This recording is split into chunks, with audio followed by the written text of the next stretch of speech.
আপনি কি আপনার কোণের বাইরের দিকে তীব্র ব্যথা অনুভব করছেন? কোনো কিছু ধরতে, কোনো কিছু উঠাতে গেলে কি হাতের বাইরের দিকে প্রচণ্ড ব্যথা অনুভূত হয়?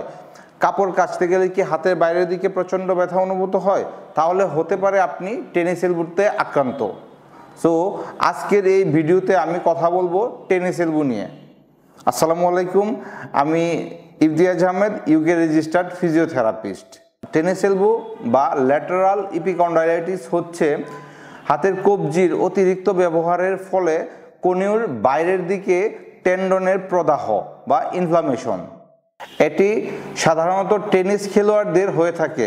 তাছাড়াও এটি শুধুমাত্র টেনিস খেলোয়াড় না, যারা অতিরিক্ত সময় ডেস্কটপে কাজ করেন, টাইপিস্ট, হাউসওয়াইফ, হাতের কবজির রিপিটেটিভ মুভমেন্ট করেন, তাদের এটা সাধারণত বেশি হয়ে থাকে। 2021 সালে এক গবেষণায় দেখা গিয়েছে স্ট্রেংথেনিং এক্সারসাইজ টেনিস এলবোর জন্য খুবই কার্যকরী এবং নিয়মিত ফিজিওথেরাপিউটিক এক্সারসাইজের মাধ্যমে টেনিস এলবো পুরোপুরি নিরাময় সম্ভব। আপনার টেনিস এলবো আপনি বাসায় খুব সহজেই নির্ণয় করতে পারেন, কোনো প্রকার এক্সরে এমআরআই ছাড়াই, নিজেই। সো এটি করার জন্য আপনি যেটি করবেন সেটি হচ্ছে নিজে যে আক্রান্ত হাত এটি টেবিলের উপর রাখবো, রেখে হাতটা মুঠ করে ধরে অপর হাত দিয়ে জাস্ট এভাবে চাপ দিব, ধরে হাতের কবজিটা আমরা উপরের দিকে উঠানোর চেষ্টা করব। যদি আমাদের কোণের বাইরের দিকে এখানে ব্যথা অনুভূত হয় তাহলে আপনি এটি টেনিস এলবো হতে পারে। তাছাড়া আরেকটি পরীক্ষা আমরা নিজে করতে পারি। আমাদের হাতের যে মিডল ফিঙ্গারটা আছে এটা আমরা উঠানোর চেষ্টা করব এবং অপোজিট হাত দিয়ে চাপ দিয়ে ধরে রাখবো। তখন দেখবো আমরা আমাদের হাতের এই অংশে, বাইরের অংশে ব্যথা অনুভূত হচ্ছে। যদি হয় তাহলে আপনি নিশ্চিত টেনিস এলবোতে আক্রান্ত। সো এখন আমি আপনাদেরকে টেনিস এলবো থেকে ঘরোয়াভাবে মুক্তি পাওয়ার জন্য খুব সহজ 3 থেকে 4টি এক্সারসাইজ দেখিয়ে দিব, যেগুলো আপনারা বাসায় বসে খুব সহজেই করতে পারেন। সো প্রথম যে এক্সারসাইজটি করব সেটি হচ্ছে রিস্ট এক্সটেনসর স্ট্রেচিং।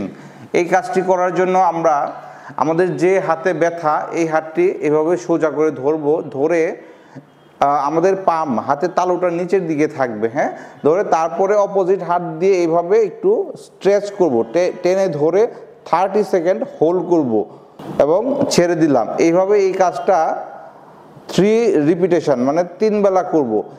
এটি হচ্ছে টেনিস এলবোর জন্য 1 নাম্বার কাজ। সো এই কাজটি আমরা প্রথমে করে নিব।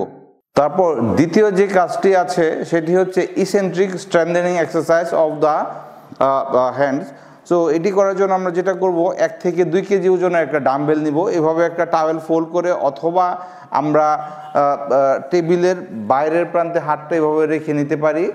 এটি করার জন্য যেটি করব, হাতটা এভাবে দিব, দিয়ে কবজিটা উপরের দিকে উঠানো, এভাবে 10 বারে 1টি সেট, এভাবে 2 থেকে 3টি সেট আমরা করে ফেলবো।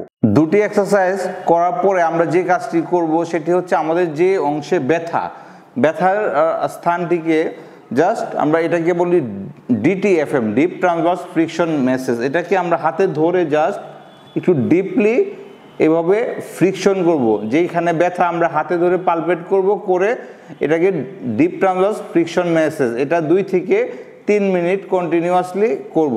সো এই 3টি এক্সারসাইজ আমরা অবশ্যই বাসায় করব। পাশাপাশি যে কাজটি করব সেটি হচ্ছে আক্রান্ত স্থানের ডিপ ট্রান্সভার্স ফ্রিকশন ম্যাসেজ দেওয়ার পরে আমরা এখানে বরফ সেক দিব। বরফ একটা কাপড়ের মধ্যে পেঁচিয়ে আক্রান্ত স্থানে 2 থেকে 3 মিনিট এই সেকটা আমরা দিব। সো আশা করছি উপরোক্ত কাজগুলির মাধ্যমে আপনি টেনিস এলবোর ব্যথা থেকে খুব সহজেই বাসায় বসে মুক্তি পেতে পারেন।